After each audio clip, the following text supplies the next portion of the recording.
school 8th grade students, welcome to Wednesday's edition of the DLD show. It's me, Mr. Bork, here for Mr. Edwards, Mr. Parr, and Miss Polycarp, as always, in the middle of our massive review extravaganza. And Monday we looked at Unit 6, the New South.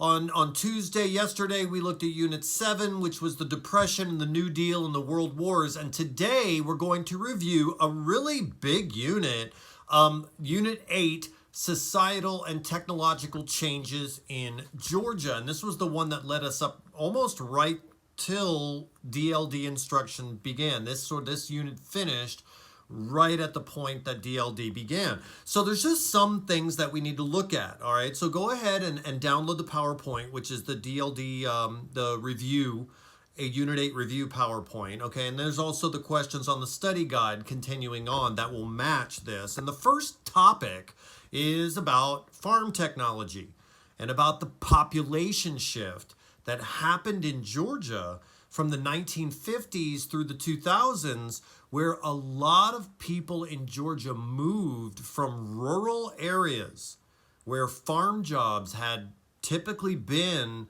their way of life. Well, that changed because lots of new farm technology gets invented that requires far less labor. So a lot of the people that were working in the agriculture industry, they moved to the urban centers and they start getting jobs, newer jobs that are being created in manufacturing, in industry, and in retail. So there was a big population shift in general. The rural areas grew during that time, but they did not grow as fast as the urban ones grew. More population moved to that point, to the urban points, and then live their lives there. So that's really the first topic, okay, just about the population shift. Next topic, Brown versus Board of Education. All right, this is a landmark Supreme Court case that really is kind of like a spark that helps get the civil rights movement going. Okay, so it happens in 1954, and the long story short is the Supreme Court rules that it is now going to be illegal to have segregated schools. The federal government says, hey, look, states, you need to integrate your schools. And some states were going to be real cool with that, and some states, like in the South, were going to have a real problem with that. Okay, so Brown versus Board of Education. And in Georgia, we had a response to it, okay? And it's not it wasn't a good response. It was definitely a response that was based in this idea of a white-dominated society. So you'll see in the PowerPoint, two things happen. Number one, Georgia forms this like Sibley Commission. That's what it was called. And it was a group of people that came together to study what Georgia should do. And the Sibley Commission revealed that the majority of Georgians would rather close the schools than integrate them. And a lot of private schools in Georgia, they began during that period, okay? The second thing that happens is Georgia, 2 years after Brown versus Board, they changed the state flag to the Confederate battle emblem.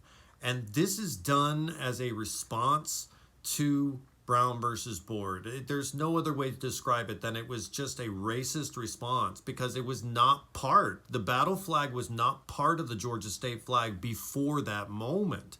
So that's the response there. But by 1971, Georgia is forced to integrate all of their public schools. And it's basically because the federal government says, if you don't do it, we're going to stop giving you money for certain programs. And so Georgia was kind of like forced into it, and thank goodness, because here we are in the much better world today.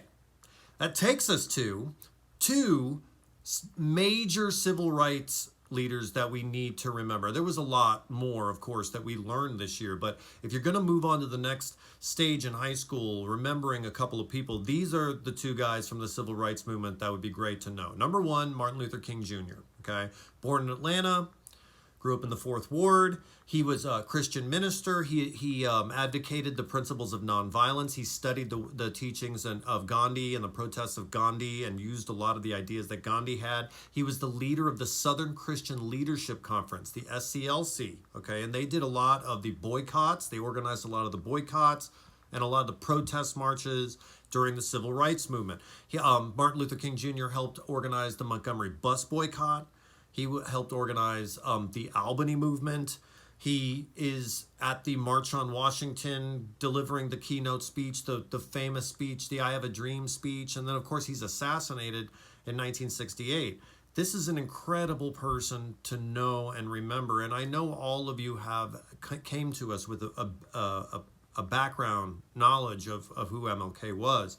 But I hope you got an idea of really the sacrifice, the selfless risk that he took to really help bring this change about. I mean, an incredible figure. And number 2 is John Lewis. John Lewis was one of the original Freedom Riders. Okay, he became the chairman of the Student Nonviolent Coordinating Committee, SNCC. You know, we called it SNCC as for short. And SNCC did a lot of the sit-ins. They did the Freedom Rides. There was a lot of really high-risk stuff. John Lewis was at the March on Washington. He did speak at the March on Washington. He later on becomes a United States congressman for Georgia, and he currently still is. He has served 16 terms in a row, over 30 straight years consecutively. An amazing figure to know, okay? So that would be 2 people that you'd want to keep in mind for the final. That would take us to, of course, Jimmy Carter, okay? Mr. Georgia Jimmy Carter, and you see there in the PowerPoint, just know his life and career. He started off as a peanut farmer, okay? He's a peanut farmer, and he's also a preacher. He's elected to the state senate in 1962, and he's elected as governor in 1970. He works on rural education. He works on prison reform, on mental health. He does a lot of really good stuff for Georgia. He runs for president in 1976 and gets elected. The landmark piece during his presidency would be the Camp David Accords, which was a negotiated peace between 2 longtime enemies in Egypt and Israel. And then after he's president, he did a lot of post-presidential humanitarian work. He wins the Nobel Peace Prize. He works with Habitat for Humanity to help the poor. A really incredible person. Know about him moving into the final and know about him moving on, okay? That brings us to the Atlanta Olympics. Wow. Too bad you guys weren't around for that. It was really cool. Hopefully one day a big mega world event comes here again like that. And really you just need to know what the impacts were of it, the long-term impacts. And it's not the really exciting stuff, which is the sporting events, what you traditionally think, but think economics for a second. There was new infrastructure created. A lot of new buildings were built for the Olympics. There were a lot of job opportunities that opened up as a result of it. The population of Atlanta increased in general because of it. There was a ton of international exposure. We became famous. I mean, every single news channel on the planet was talking about Atlanta. And of course, there's a lot of tourism and the tax revenue that comes from tourism and business. The Olympics were a hit. Which brings us to our last topic for Unit 8, the Savannah Harbor Expansion Project, SHEP for short, okay? And we talked about those deep water ports a lot. And the cargo ships that come into those ports are getting bigger and bigger. And if we want to make money off of them, we have to dig the Savannah River deeper and deeper. And that's what we're doing. It's called dredging. And it's the Savannah Harbor Expansion Project, right? Okay, so we're expanding the harbor, we're making it deeper, and we're building more roads so that trucks can come in quickly to pick up all that extra cargo. It will help keep Georgia's economy strong. That, my students, is Unit 8 in a nutshell.